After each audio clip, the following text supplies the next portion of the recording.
And so Kingzone, they have so many. The Ash is locked in. Man. You, sir, are a god. The prophet is here. You've Atlas. figured it out. Okay. Could this actually be coach. Rascal could also be playing it on the top side of the map. I mean, we still don't know where everything's going. This is going to be Aftershock Rise, and it is going to be mid-vane. And this is a last-second recalibration inside of the draft against the mid-Galio. And this is this has gotten gonna very be interesting. exciting. Yep. So the Ashe Braum will be able to neutralize the Lucian Thresh, so that aggression out the window. Your Galio is under permanent pressure against the Vayne. Now, Flash Taunt, Galio, and Cocoon, it is scary, but Vayne will have Cleanse. She does. So they're going to have one go at it, and then they'll need to get a second go. The Jace up in top lane, he does have a slight edge against the Rise, but Aftershock Rise can go toe-to-toe with them. I would say it's a 55-45 matchup in Jace's favor. And so Afreeca not quite finding themselves with the advantages they probably would have hoped to have had with these kind of picks. Yeah, or that they would have expected, right? Yeah. With exactly how the draft went up until that very last pick-off. And you saw Pawn. Pawn was the one that insta-locked the Vayne. Yeah. He knew that he was the one that wanted to play it from the get-go. Well, Oh, that is ridiculous. Haven't seen what he's been doing in solo queue. He keeps things pretty secret on his main account. He has not been playing Vayne at all. This is something that he's kept under wraps if it is going to be a practiced pick. The last time I saw the Vayne in the mid lane, I think, was Caps. Yeah, that's actually what Popping comes off. to mind. Other mid lane Vanes just tend to not include them in mind. We just don't like to think about that. Otherwise, we lose all of the hype for the matchup. Caps Vayne was definitely a good one. All right. This is very, very interesting now as Afreeca Freecs on the edge up against Kingzone. This match means so much for both of these teams. The final matchup of Week 9. Let's get into it.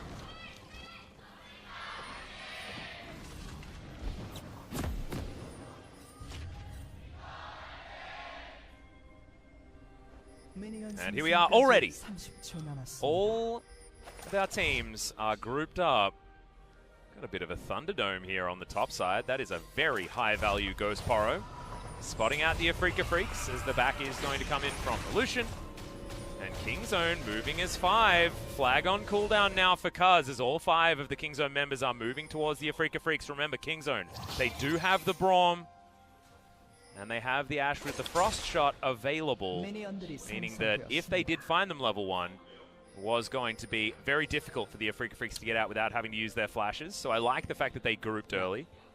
Also making me think, now it's interesting, Vayne elects for the Doran's Blade instead of the Call early on. Not trying to be super greedy inside of the mid lane here against the Galio. It is a hard counter matchup.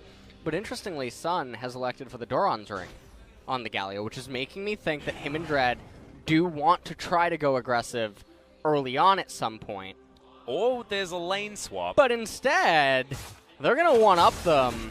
This is really cute out of the Afreeca Freecs. We've seen this so many times. Keen has wandered into the mid lane on many an occasion. Yep. We saw his mid-jacks actually coming out against a different team. And this could be really terrible. I'm not quite sure what Vayne's, what is it? Not secondary. What's the word for third? What do you mean? The third runes, like the attack, speed, armor, MR. Oh, right. If Vayne has MR right now, this is really bad against the Jace. Absolutely. So Vayne would probably like to have double armor coming in.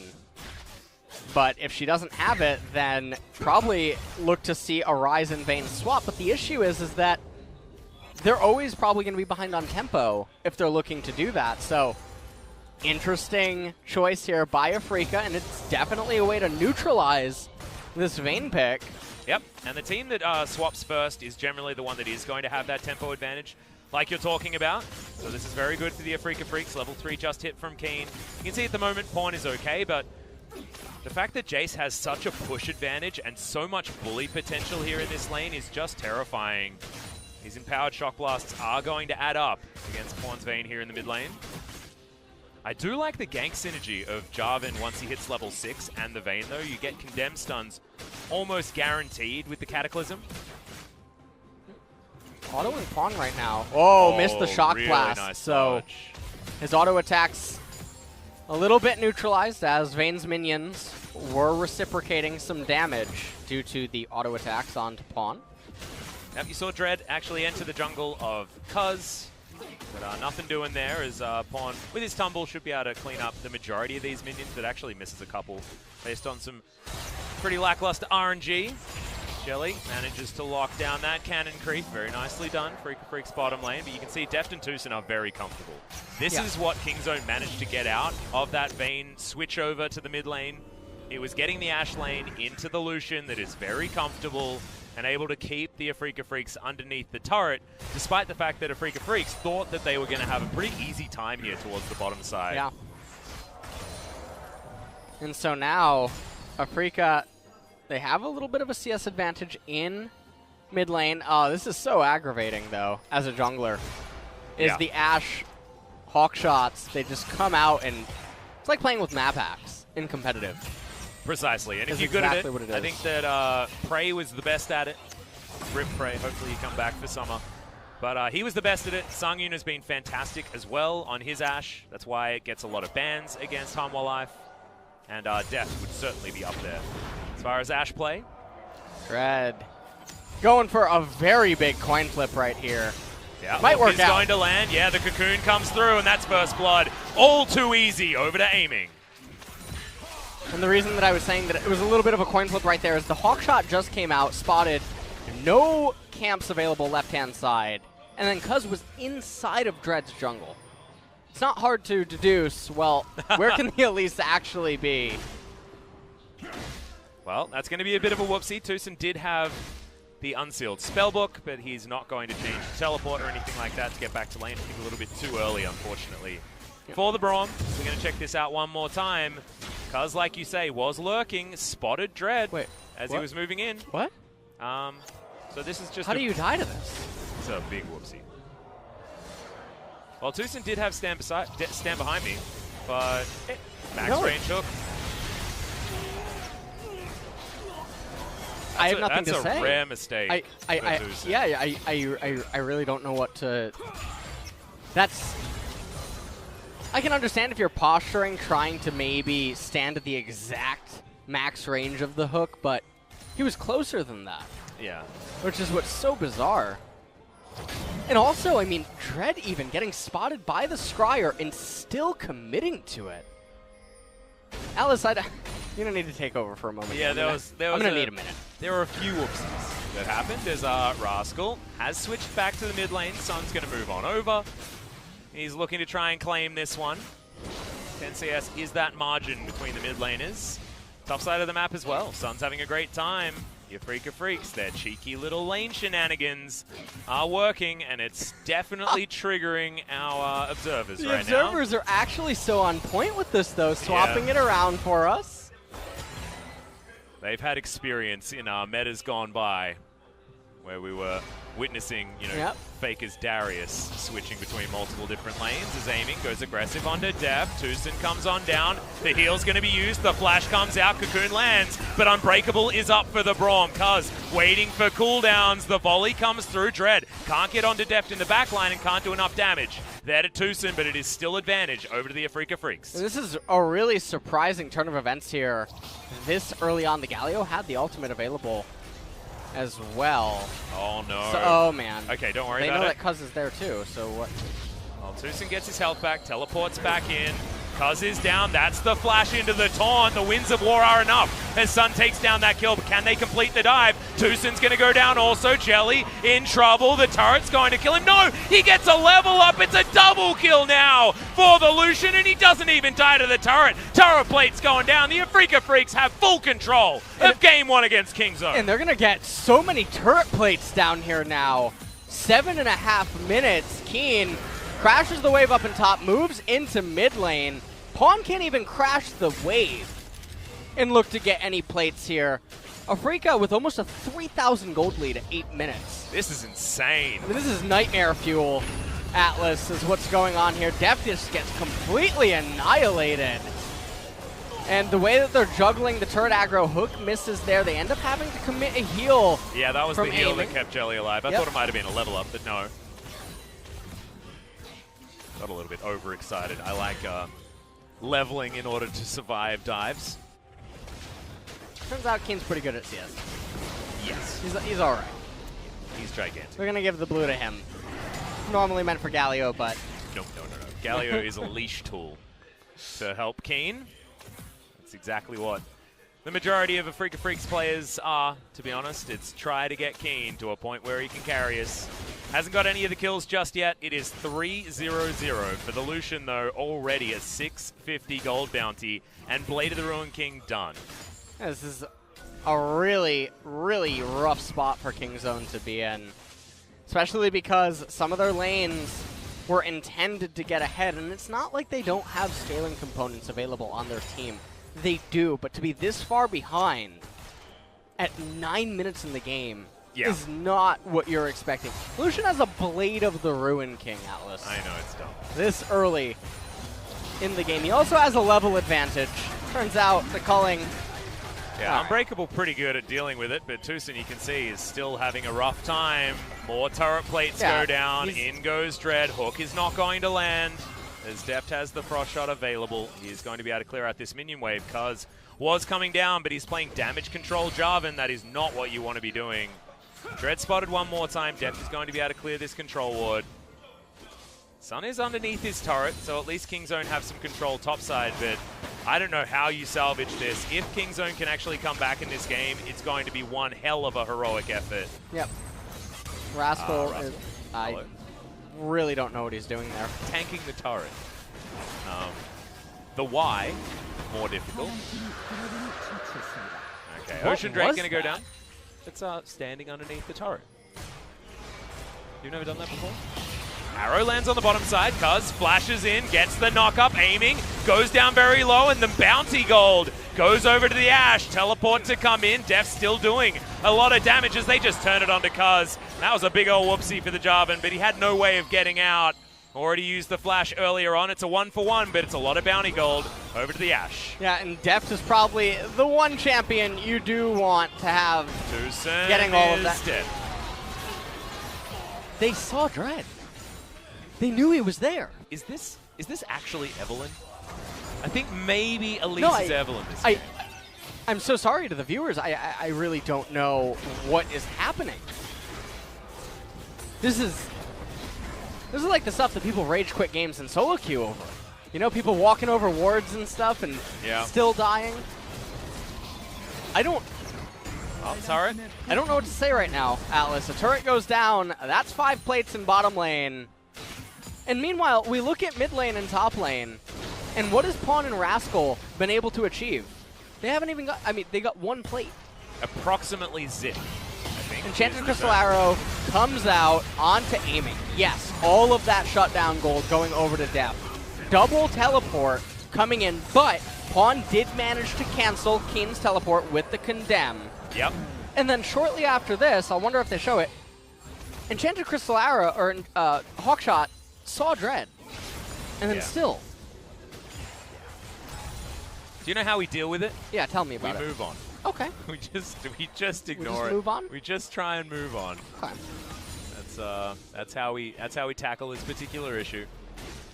You can see Afreeca, even after Deft managed to get that shutdown gold, they are still in the lead. Sun is hanging out towards this mid lane. Shelly's going down, but Kingzone have 4 members here on this top side. They have got the rotation in a decent position. Remember, Galio can get in. Oh, His aiming's dead. That was a beautiful realm warp as now Shelly. She could go down next. No opportunities to get anyone in there.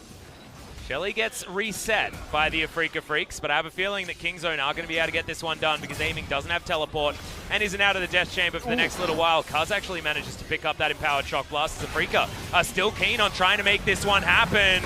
There's the Glacial Fissure. It's a great taunt from Sun, though. The health bars are melting on the side of Kingzone DragonX because in the backline does take down the Galio. Dread's now in trouble as well. Shelly's getting in amongst it as Dread cleans up the kill in the backline instead of getting out. That was Great really close. flash, yeah, exactly right from Kingzone. But Shelly should go to Afreeca after all is said and done. And there's still a minute remaining on the turret plates. If they can actually end up getting this on Keen and casting it in mid, aiming is going to be able to crash that minion wave. They might be able to get more plates. Teleport coming in. We'll see if they look to utilize it right away. Yeah, I don't think they're going to be able to. Keen's going to pick that one up. He heads back with the empowered recall that we talk about. Okay, Take a look at what's happening This one's here. really nice. Yeah, aiming doesn't have flash available during this, so he's pushing the lane, clearly underestimating the Realm Warp of Rise. He ends up getting picked off, and then right here, Keen is just so massive and monstrous. In King Zone, they all clump up and get hit by all of this CC. They committed so many valuable skills as well to Jelly on the Thresh. And then right here, there's a little bit of a mismatch. Clearly, Jelly wanted to save Dread, but he said, you know what, no, I'll get the back line. You guys get the Herald. Yeah. That was Jelly's sacrifice. Pon also messed up his Silver Bolts quite a few times. He got to the second stack onto people and then changed targets. So we'll see whether his next team fight's going to work out better than that one. He's able to get himself a decent CS lead against the Galio, but you can see 150 farm already picked up for Keen, and you've got aiming with a huge CS lead over Deft here as well. It's one of the first times that we've actually seen Deft behind in a laning phase. It's what happens when your support dies very early on though, and you're against the Lucian. Kingzone now have to try and defend against Shelly. No more turret plates available, but there's going to be no more outer turret available as well very, very soon. The Shelly doesn't get a whole lot of value for a charge. And in fact, you don't get a whole lot of value for Shelly at all. As that tower is just going to go down anyway, and she does get the next charge. Okay. Minimum damage buff to Shelly all those patches ago was very valuable right there. And through this now, Afreeca, almost a 4,000 gold lead.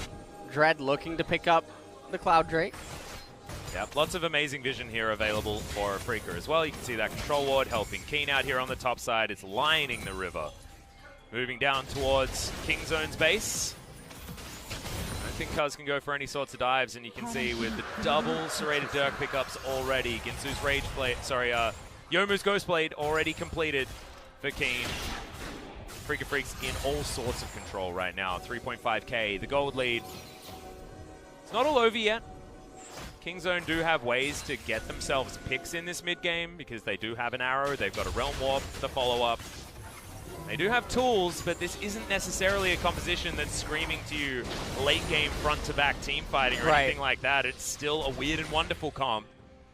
Out of Kingzone.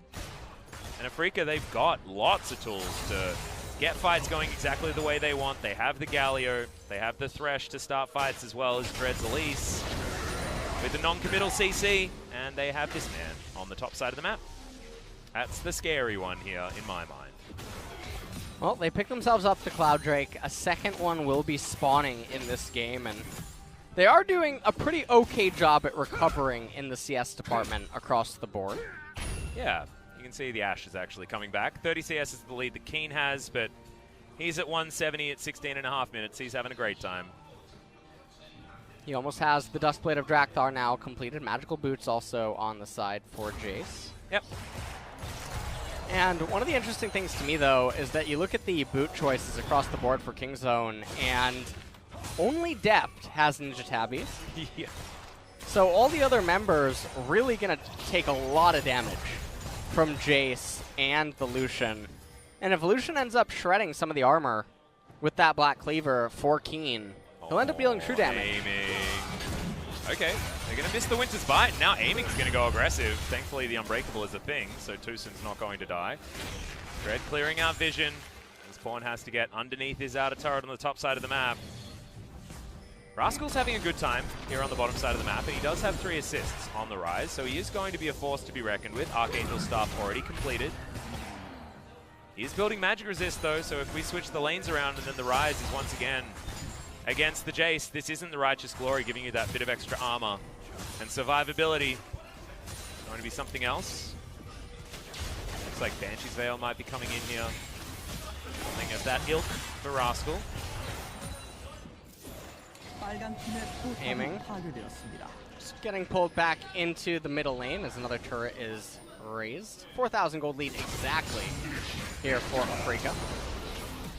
Yep. In game number 1.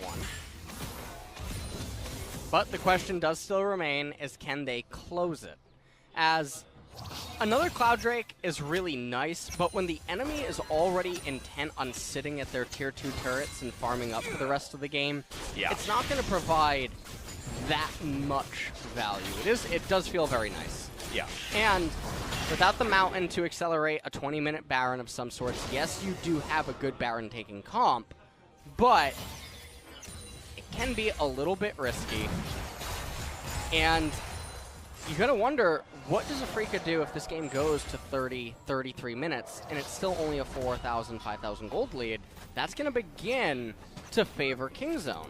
Yeah, things are going to get better and better for Kingzone, I guess, as this game goes on. But the problem is that Afreeca have so many tools to avoid that from happening, right? You can see no one can enter lane against Keen. He's going to be able to keep the pressure on. So the way we're talking about this does mean that Afreeca are in a very comfortable position. But like you say, they do still need to do things. There's just a lot of easy things that they can do to capitalize on this advantage that they already have. So they've done what they need to do. Can they continue doing it throughout the next 10 minutes or so?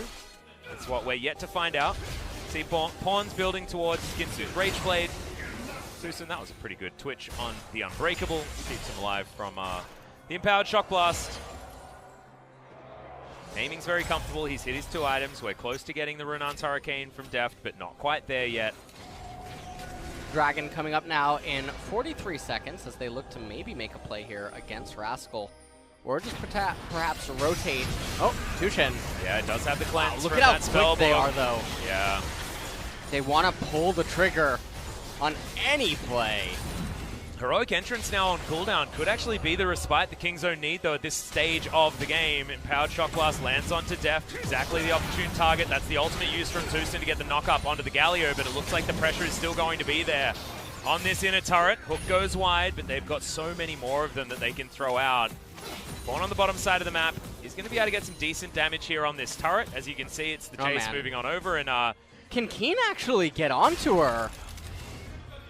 Well, Pawn thinking about going for the 1v1, actually turns it around. That's the Silver Bolt. The Flash Condemn! Can he actually get after him? Oh no, not going to happen. As Cuzz is looking for it, the Flash, but doesn't get the Cataclysm. The Arrow's going to snipe it. As Cuzz will sacrifice his life, but the AoE is pretty good out of Kingzone right now. Jelly's going to fall down. It's a kill for the Vayne. Make that 2 and a double for Deft. Sash now aiming, looks on, and wonders what the hell just happened. And that's going to be the Baron. You have Vayne, you have Ashe. They've got so much Baron damage. Yeah, they have so much Baron damage. They're immune to the... you have Rise. You're immune. You don't take damage from the Baron. You have Rise. But maybe what they're thinking is that the double teleport comes in, but Galio doesn't have his ultimate available. But it seems like Kingzone did have on the agenda to start the Baron, and we can see that J4 would almost be able to get there. Yeah. Galio doesn't have his ult. Jace would get there. He would probably send out a Shock Blast. It could maybe be close. We're taking another look at the replay. The Condemn comes in. Oh, and he also uses it. Yeah. Oh, my good. That was one of the best flashes I've seen for so many different reasons. Arrow just lands right on to Keen. And Cuzz, I mean, this was his sacrifice, but it didn't really matter. It set so much up here as aiming... Even being forced to flash the wall there, being trapped. That was every flash used from the Afreeca Freecs, and they got straight wide. Someone was saying, let's go Baron, let's go Baron. Look at Naehyun. He's always so happy. Smiling. He's always so happy. He's the mascot of the team. He definitely is. He comes in when Pawn gets tilted. Yeah. But that hasn't been for quite a few weeks. All the moods in the team. And now, Atlas, even though 4 kills went down, it's still almost a... Well, all right, there we go. TusiN's in trouble. Deft here. That's a great knock-up from Cuzz. Is Jelly going down very low. The hero's entrance not going to be able to get TusiN. Empowered Shock Blast. Another snipe with the damn arrow. That's an engage tool, Deft, not an execute. Oh, my God. Well, Afreeca Freecs are moving back to the Baron pit, but Deft's got a hawk shot. That's going to help out there. Zombie ward's getting cleared. Control ward doesn't actually get on top of that cheeky little ward behind that pit. Oh, Monitor Review, they're going to get tilted by that one. Yeah, they are beginning to give off some Griffin vibes here as they are coming back through team fighting. Yeah, dude, it's 5-1 and 4 for Deft. Yeah. Remember, he was getting smashed in the laning phase. Somehow, Pawn's 3-0-3 on the Vayne mid. He's given some AP Rascal. Ashe enthusiasts. Oh, the cocoon is going to not land, and that means Rascal's able to get the Rune Prison off and get the Aftershock. He's very comfortable now. Only about a 2,000 gold lead here now for Afreeca as we approach the 25-minute mark. And at this point, Kingzone are ahead. Yeah. And even though Afreeca might have a gold advantage at the top, you have to factor in the team comps, the items across the board are only going to get better from here for Kingzone. It's going to be very difficult for Afreeca in a lot of these team fights. It's going to come down to Keen being able to offer enough poke with his shock blasts. And if he just straight up loses a 1v1 to Pawn again, I think this game is over, right?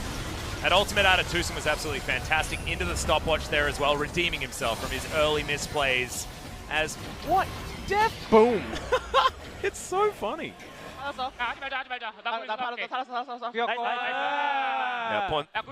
Pawn saying, let's not do this. Nope, nope, nope, nope, nope. I'm noping out of this one. Well, now Deft has a QSS and an extra BF sword. He's building towards his Infinity Edge. I believe that aiming is doing the same thing, but it's not going to have as much value given the fact that there's no Zeal item just yet for aiming on this Lucian. It's normally 4 items where you really start getting scared, but he had to build himself a QSS. Before any of that came out, still waiting on flashes here on the Afreeca Freecs side, but it's only about a minute until they are all going to be back available. Same can be said for Kingzone. Righteous Glory here on the rise, and I really like that as the second item of choice here because the movement speed, being able to get onto the Lucian and lock him down. Jace is really threatening, and he's definitely a source of damage in extended fights, but not as much as the Lucian. If the Lucian goes down early on, a Vayne or an Ashe remaining for your team, and Ryze and Lucian being deleted for their respective teams, is going to favor Kingzone. Oh yeah, absolutely. Especially if Pawn's going to continue to play as fantastically as he did in that earlier skirmish that really turned this game around. I swear, if Kingzone are able to actually win this game, it is going to be ridiculous. Just because the early game from the Afreeca Freecs could not have gone any better than it did. Right. And that's the scary thing, right? For them in game number 2. Is you come out of this in game 1. You lose this game as Afreeca, you are tilted off the planet. You boom right into relegation. Yeah, you do. Potentially. It might be exactly the thing that KT fans wanted. As Pawn gets very aggressive onto Sun, takes half of his health bar. Comes back here, understands that he can play very aggressively. Outer turret going to be the next thing on the menu. It is 4 turrets to 0, so that's why the Afreeca Freecs still have this decent gold advantage. Standing gold, certainly a thing here, as Cuzz spotted out by the sweeper of Dread.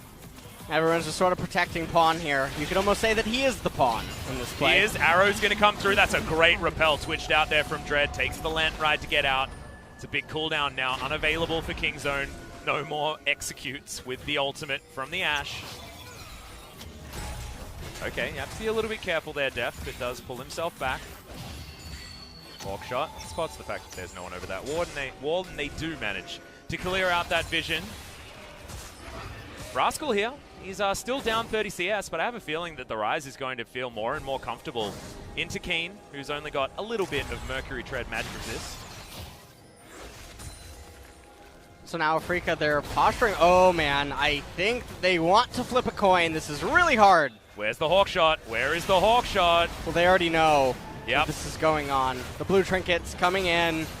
Afreeca, they might just want to flip. This is a 50-50. Teleport's going to come in from Keen, but he's going to be very late to this fight as Rascal comes on over. Kingzone, can they actually get this one? Okay, Rune Prison comes in, and Afreeca do pull away from the Baron. It's a lot of damage already gone down. Deft almost has the arrow back up yet again. Minion wave in the mid lane in control here for the Afreeca Freecs. Shock Blast goes wide. Permanent vision. Irremovable vision, sorry. Going to be taken there as Scoodle Rivers goes down. Like that. Got to throw it out there, man. You're like a teacher. You know, you're like a teacher in high school. You never quite forget the names of the students. Yep, that's how I do. That's what puts me, makes me the difference. Yeah, Culling's going to come in. That's a great hook that lands onto Pawn, but he flashes to get himself out of the way. Aiming's going to take down the Braum as the first one, but Deft is free hitting on the backline. They take down the Thresh, but Aiming's going nuts against Rascal here. He flashes out. Keen dives on in, picks up the 600 gold. ult shut down as Cuzz has to run away. Rascal gets out on a realm walk just somehow, and now they're fish in a barrel. Aiming gets over. That's the ace, and Kingzone have been routed. And that's definitely going to be the Baron going over to Afreeca now. There's no hope for Kingzone to be able to stop this now. And you have to wonder, what were Kingzone just doing? Walking outside of vision, my friend. Yeah, the vision didn't matter. You have Hawkshot on Ashe. There is no universe where Afreeca can just arbitrarily start the Baron and you can't have any knowledge of it. Last cone even being taken. Yeah, that was to make sure that TusiN couldn't get in with his smite that he picked up. And we just take a look at this, and why are they in the river? There's lanes that they could be fixing. They have wards inside of the Baron pit, and they're not going to start the Baron. And so Afreeca really quick to punish the mispositioning. And I mean, this is it. It's an all-out war right at the very end. Keen almost going down, potentially. And then they kept chasing. I do like that Cuzz and Rascal at least did split up. They knew that the Shock Blast could be coming. But there was no way out. Nope. And the cleanup was just too good for the Afreeca Freecs. So back again, well and truly, in the driver's seat. And that's what happens if Keen can actually work in a team fight.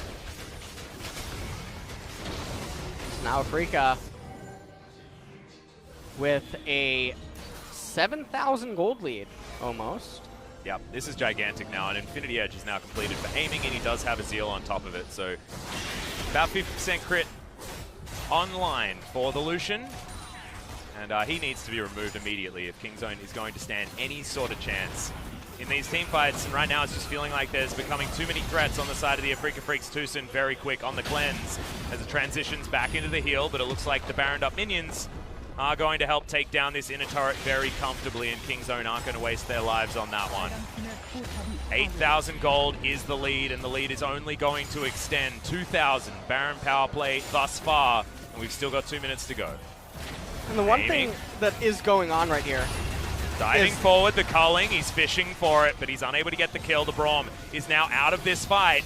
Arrow available from Deft. He was waiting to use it, but he has to remember that there's a QSS on aiming. He can play very aggressively. Jace, I mean, he does some damage to turrets. Yeah, a little. Just a wee bit. Right over there. Just a dash. Cannon adding quite a bit of damage as well. Rascal trying to clean that up, but that's going to be the bottom turret going down. If Kingzone want to stay alive... 3 siege minions! Yeah, that's quite balanced. Oh my goodness. Well, Lantern is going to be there for aiming. That's why he's playing so incredibly aggressively.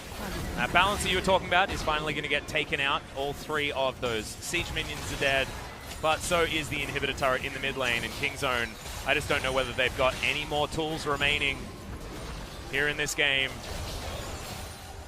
And so a here's heroic the thing. mid-game, but it just hasn't been enough. Yeah. The amount of poke coming out of Keen is just so massive. It's now Afreeca looking to rotate over to the left-hand side. They want to get this inhibitor. Yep, 2 inhibitors is the aim. A lot of poke. And what does Kingzone actually do? How do they start this fight? I think it's a suicide coming in from Cuzz to try and keep himself in there as Pawn. Goes extraordinarily low. Another 2 siege minions are being thrown in, and aiming with the culling just gets them all out of the way of this inhibitor. It's all too easy for the Afreeca Freecs as now they transition towards the inner turret on the top side of the map. And everything is going down like dominoes. Even Dread's able just to leave, go take himself an Ocean Drake if he'd like to. Inner turret goes 3.2 thousand gold bounty, Baron power play. As the Baron ticks down, and they even get the empowered recalls for the reset. Phantom Dancer now also completed on the side of Lucian. 2,000 gold sitting on that Elise. We'll have to see what Dread ends up picking up as his item of choice, as the gold disparity between everyone is noticeable. Now, if you are a Kingzone fan and you're wondering, well, what can they possibly do to stay in this? They have to weather the storm until the Elder ends up spawning, somehow. Yep. Or they can outmuscle a team fight in about 2-3 minutes and try to capture the Baron, in which case it would convert into an Elder. But it's all going to come down to, can Kingzone heroically outfight Afreeca inside of the left-hand side river or the red side jungle, and it will be quite a feat. Well, you can see Kingzone have never actually been at a gold advantage apart from 4 minutes into the game. It's been comfortable for the Afreeca Freecs. Slight blip there, as you could see. Kingzone won a fight and we dared to dream. But it was lights out after that. Kingzone now holding on to their last remaining inhibitor turret, minion wave. Easier to deal with now that the Baron has worn off. 1 minute till that Baron comes back up again. And you can see Kingzone there just waiting to try and find a pick. I feel like Jelly's probably the only target that they can hope to lock down because there's QSSs, there's so many different options. And it's about the Enchanted Crystal Arrow to try and get them in there. Another culling comes out from aiming just in the face of 3 people. He's so calm and safe, standing incredibly far up. Rascal going to come down here now and try to shove out, probably not just this wave, but the next one as well, as you do want to provide yourself with ample enough time to go over to the Baron and actually maybe contest it. Yep. So he's got teleport available and the Realm Warp as well, so not feeling too bad. Keen throws in another Empowered Shock Blast. Every single one of these matters. As aiming, that's his Sid Red buff, guys. It's definitely his. Oh man, that's so much damage. Deft able to get some damage down in the backline as Pawn throws in the final hour, but he's using it to kill a ward. I don't think that they can do anything. Afreeca Freecs just move back. They know that they've done enough damage. Rascal had used the teleport already. Cuzz takes too much damage. That's a really good Zhonya's from Rascal, but can he keep himself alive? Cocoon's not going to land. As the Shock Blast comes in, but TusiN's Unbreakable blocks the damage. There are super minions on this Nexus. The Baron will be going to the Afreeca Freecs. Kingzone just don't really have too many options to get them over. Apart from a heroic Realm Warp here from Rascal, but you see he just wants to pick up a Krug Camp. Yeah. He's not going to be able to help this at all. He is just trying to farm, and we look at the level disparity between some of the champions. 1 level difference in support, 2 level difference, 1 level difference now in ADC, 1 level difference inside of the jungle as well, but Cuzz did just end up leveling up in base. Yeah, he did. And I feel like a lot of people don't value enough level disparities sometimes, as the base stats all do increase. Yeah, it's a little bit of an invisible stat. Right. I mean, you can see that the number went higher, but what does that necessarily mean? Right. Base HP. Yep. Other base stats increasing as well. Obviously, skill points going up. Yep. So, minute and a half now until the Elder, but it might not even make it there, as so much damage. Okay, well. Yep. Culling flies through, aiming just continuing to be a menace, and Deft can't take another one of those. He has to go back to the fountain. Kingzone have to give up another inhibitor. That's all of them dead. The circling of the drain is continuing for Kingzone DragonX, as it was a really cute decision to go for the Vayne in the mid lane, but there wasn't even a Galio there to contend with. Oh, and now... An arrow finally comes in, but it's just going to eat the Mercurial Scimitar out of aiming. Cuzz dives onto Soul. The ultimate misses completely from TusiN, though, it's Dread. He's the one that goes down very low. Pawn, final hour is popped, but all of the damage is avoided as he gets a big old shield, but that is about it. That was just the Phantom Dancer coming in with the lifeline. Oh my god, so close to picking that one up as Rascal's trying to get damage in the back line. The hero's entrance comes through.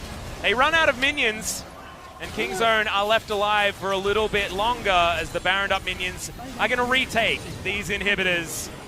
The Afreeca Freecs are looking to put the final nails in to the Kingzone coffin. Keen coming in off of his teleport. TusiN, 10 seconds away. Mon has his GA completed. Deft gets his health back as well as Sun taking a fair bit of damage here. Winds of War need to be respected. The hook goes wide. Up. Okay, aiming's going to get taken down. The Nexus, though, is going to evaporate. The Afreeca Freecs upset Kingzone in game number 1. And this is a really important win for them, because every single win will count towards the points for them as well. So obviously, they're going to have momentum going into game number 2. But not only that, guess what else they have going into game number 2? They have Red Side Atlas. That they do, you know what and Red they've Side got does Keen. When you have a Keen? It means that he can counterpick whatever comes out of Rascal, and Rascal doesn't have a lot of, I guess, champions that are very comfortable blind. So this is the best scenario they could have possibly hoped for, is to win game 1 on blue side, get to game 2 on red, and also do it in such a way that Kingzone might be tilted. Yeah. Well, I mean, I don't know whether you're necessarily tilted as Kingzone, because I think a lot of it happened in the draft, and it was a bit of a whoopsie after the lane swap was so successful for the Afreeca Freecs. Oh! As there's Gorilla. Where's Hello, Prey? my friend. On a bit of a holiday. Come back after the LEC season is done. Unfortunately, not going to be in the playoffs, but that means we get to hang out with Gorilla for a little bit longer. Keen is on our screen. He did all right on the Jace. Yeah, dude. Not impressed? Are you not impressed? Not impressed. Yeah, you're not often impressed. Yeah, he had a good game. I don't think it was all about Keen, though. I think Aiming had a brilliant performance, frontlining on the Lucian most of the time. Always had Jelly there on the Thresh to help him out. This needs to be a better performance from Kingzone DragonX in game number 2 if they're going to turn this one around. And I know a lot of us are probably thinking that we're heading towards a 3-game series now because Kingzone are on paper the better team. But we have to go back to what this actually means, and that is an extra point that goes begging for Kingzone in their tie between themselves and Sandbox Gaming. Oh, man. Deft tried to be the hero. Yeah, he really did. Aiming with, fantastic damage output there on the Lucian. Keen chasing him, only off by 500. Yeah, and even Dread doing a lot of work there on the Elise at the same time, but I just felt like Afreeca Freecs put themselves in such a great position with all of their lanes in the early game. Things went right for the Elise this time around. The Elise that we saw in our previous series in the hands of Bono just wasn't the same, right? Because he had to repeat gank a top lane, and he was unsuccessful each time. Whereas